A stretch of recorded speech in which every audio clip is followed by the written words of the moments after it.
this problem, we're going to solve for y. We have 2y minus 8 equals a negative 3y minus 18.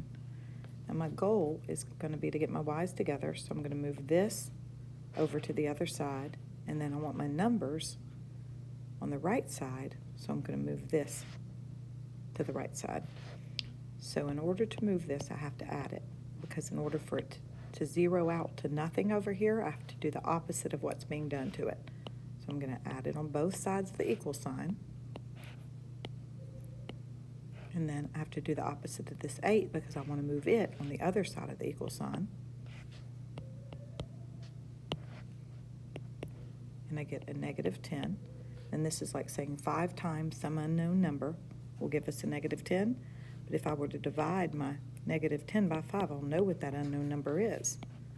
So in turn, I divide both sides by 5, and end up with y equals negative 2.